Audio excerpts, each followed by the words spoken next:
Welcome back. Well, yes, it was a big weekend, politically speaking. The candidates of the APC and the PDP have emerged. The APC affirmed their candidates. The PDP eventually elected Atiku Abubakar as the flag bearer.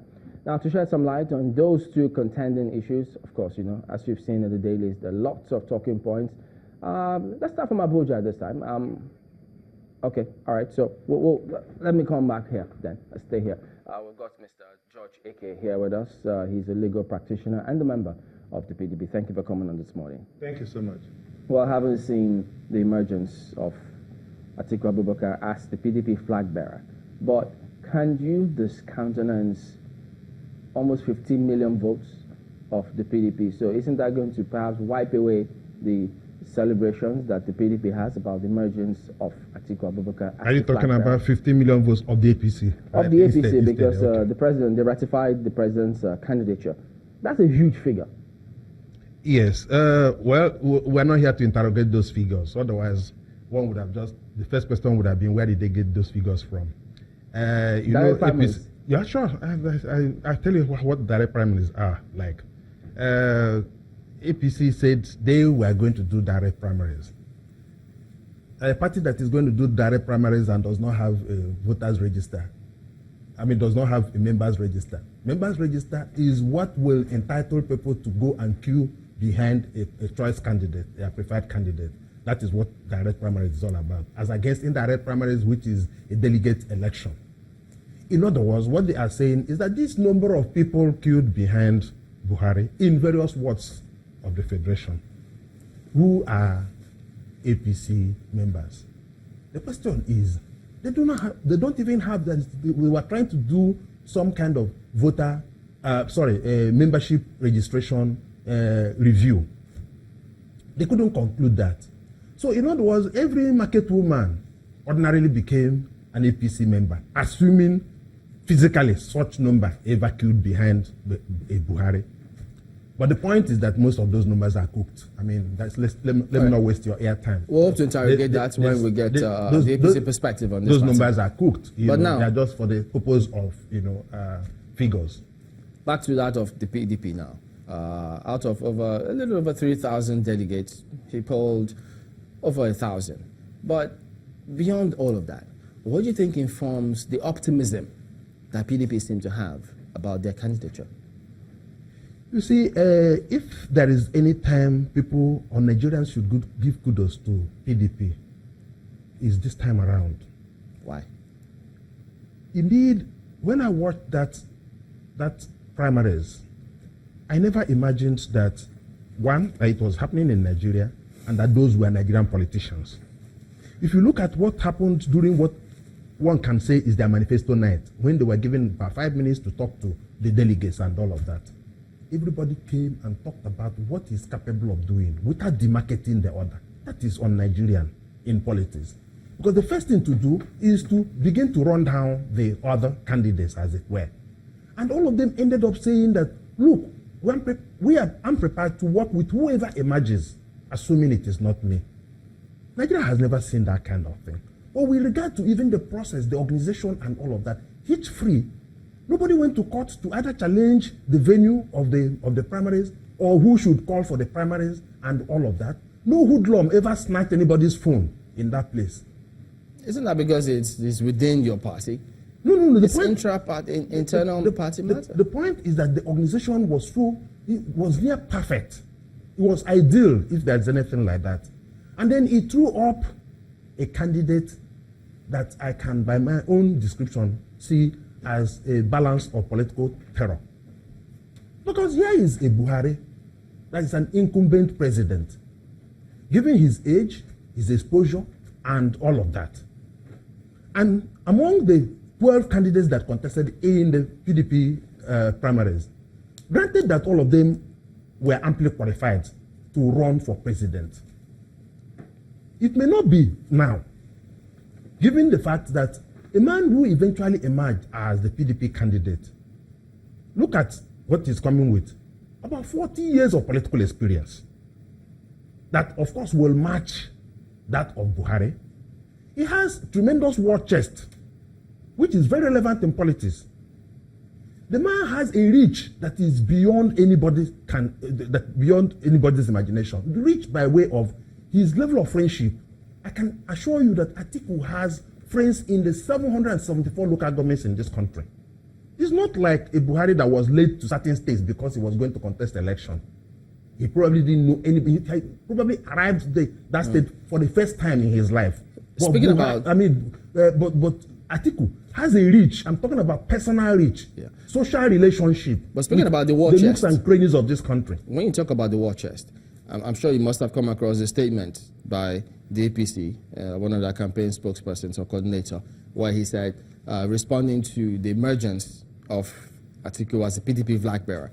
Now, he said that there were several reports of vote buying in this particular primaries. How, in his words, they seem to have dollarized the entire scenario. Was that part of the war chest you talked about?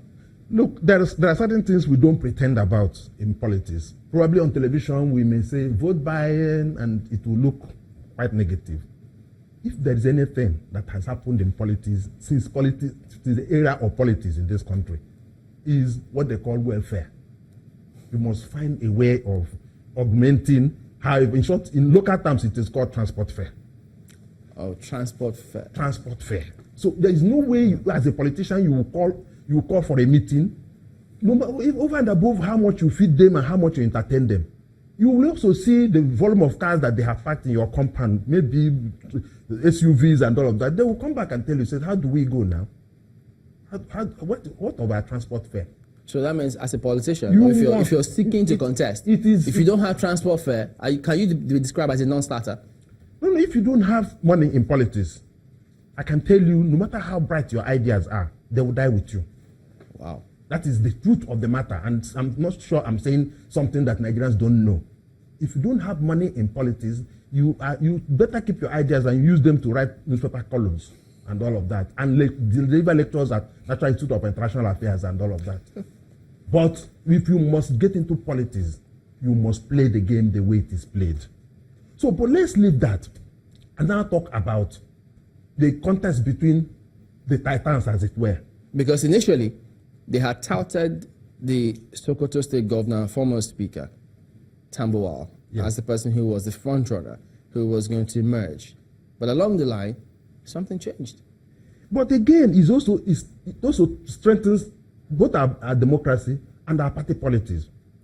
It was very obvious, even though it was in muffled rumor, that the governor of Rivers State had a preferred candidate, and he's entitled to having a preferred candidate. Out of 12 people, there must be somebody who he has some emotional attachment or some kind of preference to. And it happened to be the governor of Sokoto State. And of course, before this time, you notice that the governor of Rivers State was like the be it and end all of the party. Along with Fayose, before Fayose lost the election and probably, slowed down. Anybody who wanted anything in PDP must go to Governor Wike. And of course, he will refer you to Fayose. If you notice, a number of people were coming to commission his projects, and all of this particular governor you are talking about, at a point in time, found a reason to go to Port Harcourt. I think he went for a condolence visit. And he made a huge word out of a condolence visit of the Attorney General, the death of the Attorney General of Governor Wike. The whole idea is that everybody wanted to get the friendship of Wike. And for some reason, I'm told that Wike had asked quite a number of people that was his preferred candidate. And that was why his votes were so huge. He had about 692 votes or thereabout. Nearly 700 votes. Good. But then, 692, yeah, sure. But then, if you notice what eventually happened, the political machinery, the intimidating political machinery, awesome machinery of Atiku, who was reported to have been part of those who were kicking against holding the primaries in Rivers. Good. He also had his reasons. We'll probably not talk about that on television, But again, that will also tell you how much a big politician he is. Indeed, by the time they finished counting the votes of Tambuwal, a number of people felt that, he would have won the election because it was quite high as compared to some of the people that were getting 5 votes, 10 votes. Indeed, these were the people that they were pleading with to please step down. And of course, the politician is usually an incurable optimist. No, I'm going to go to the field, because you would have been told that you are the next president by your supporters and those people who are coordinating you. But at the end of the day, they got 14 votes, some 60, 20, and all of that, before that of Saraki shot up, again showing popularity. And then that of Tambuwal, 600 and something. And then came the machine himself. And he hit 1,000, and he put it aside and kept counting until they got another 400 and something. I think by 1,000, he got about 1,400 and 532 votes and all of that. In other words, why am I saying that it strengthens democracy? It also shows that over and above the preference of, so to speak, a political godfather, that the party is capable of emerging with a choice candidate. This is also going to play itself out. And the general election, here is an article, like I told you, that has a reach that is intimidating. It's fresh. I can tell you one personal experience. We went to somebody's some burial somewhere, in my state, in one local area, and all of us were all drinking, in the sitting room downstairs. And of course, the host kept running up and down and all of that, upstairs, downstairs, until later, an article and a few of his friends came down from upstairs and they were doing.